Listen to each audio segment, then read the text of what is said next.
Hello YouTube. Tonight we're going to be doing a synthesis of TATP.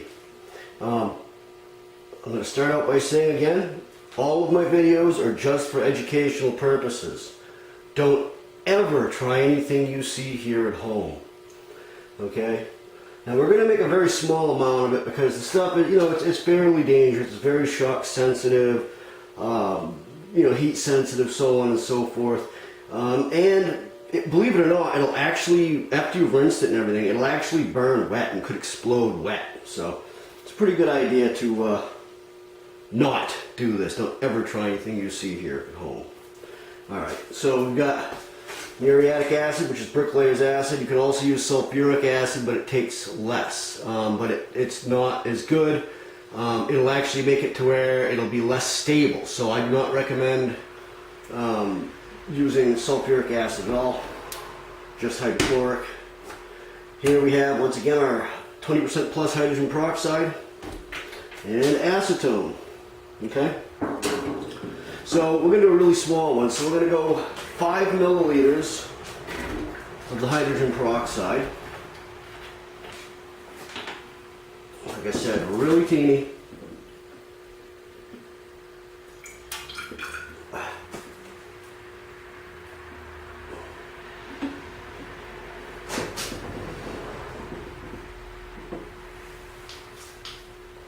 Okay.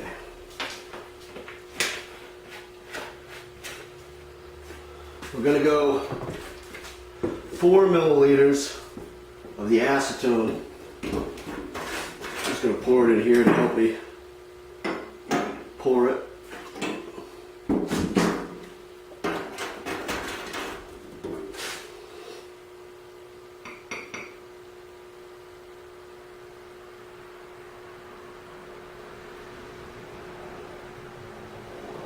There's 4 milliliters. Okay.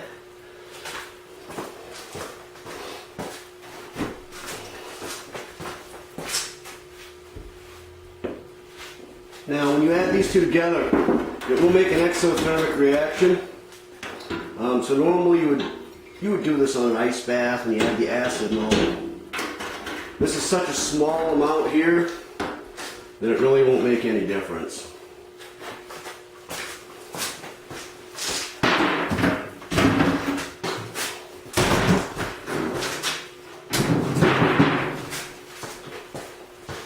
Anything more than this, or on a hot day, you would have to put this in an ice bath. Okay, so we're going to mix the two, and this will get warm.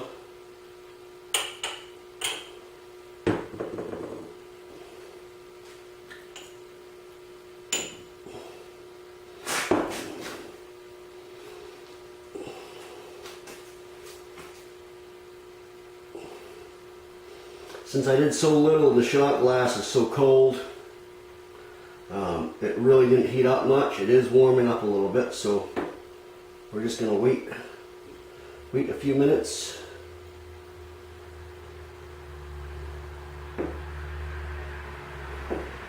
In the meantime,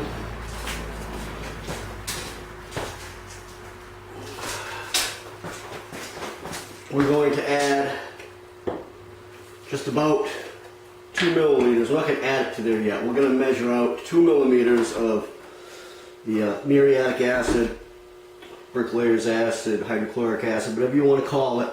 You can also, like I said, use sulfuric, but I do not recommend it. I just have some added to this little bottle to make it easier.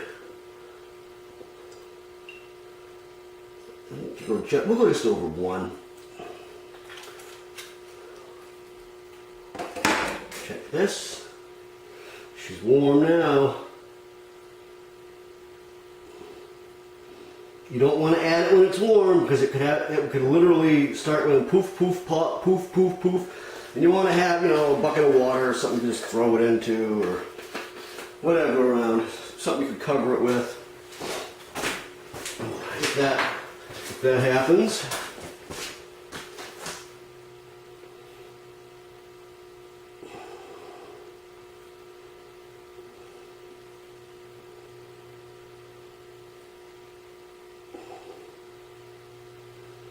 We're going to let this cool for 5 minutes, and then we'll come back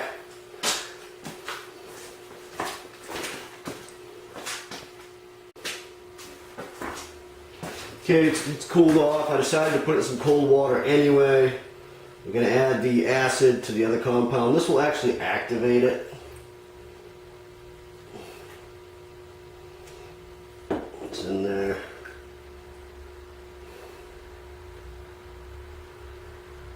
Make sure it's mixed.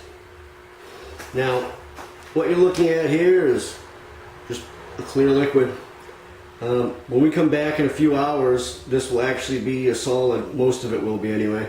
Depending on the temperature, so on, you can let it set for 48 hours, 24 hours. I'm sorry, or so. It can be done in as little as an hour. However, it does tend to take a long time for it to finish.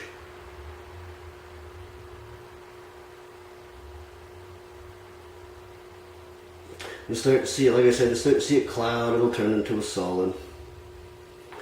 Do not try anything you see here at home. Okay, well, I'm going to set it here for a bit. And we'll come back and look at it in a little while.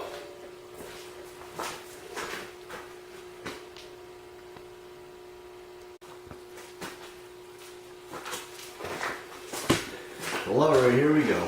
It's been sitting around for a little while, a couple hours. It's really not done. This could go for a lot longer, and in fact, it'd become totally solid. But this is just to, to show you what's up. I'm grab another filter.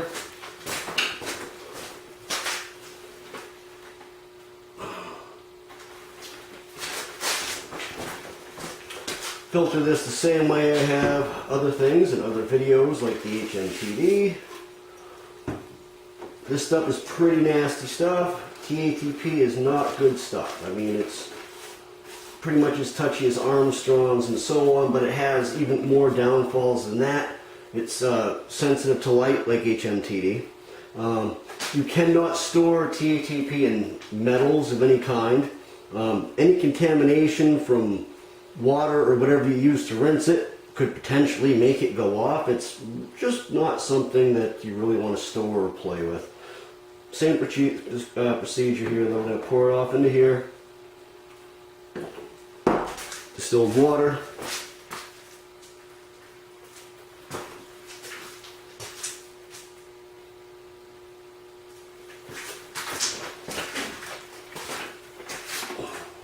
You want to run a bunch of water through it, just like the other stuff before you use your sodium bicarbonate and water.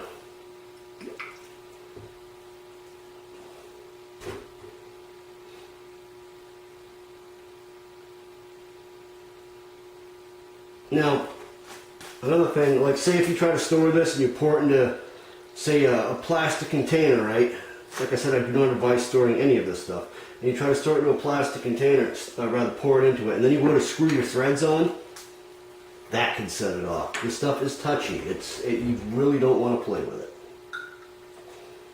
Alright, do that as a final.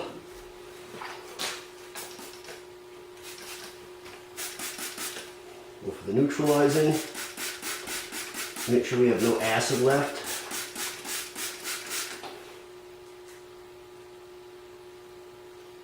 No bubbling whatsoever.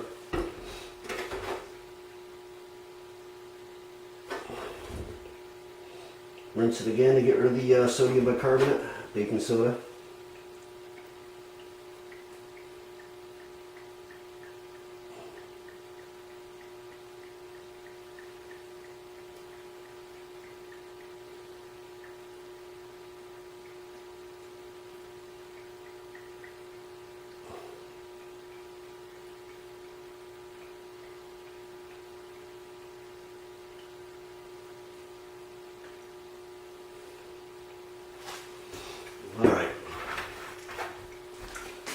And like I will say again and again and again, do not ever try anything you see on my channel at home.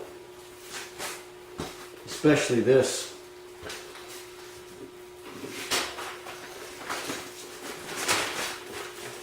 Same process as the HMTD. Pull this out and squeeze it off. The other stuff you don't have to squeeze off because it's like way too much, but here's our little teeny bit of finished product. let it dry out, and it will be ready to use. Keep in mind that this stuff here is a lot more sensitive. It will actually burn when it's wet. So keep it away from flame, sparks, whatever, even when it's wet. Well, that was the synthesis of TATP on a small scale. Thanks for watching.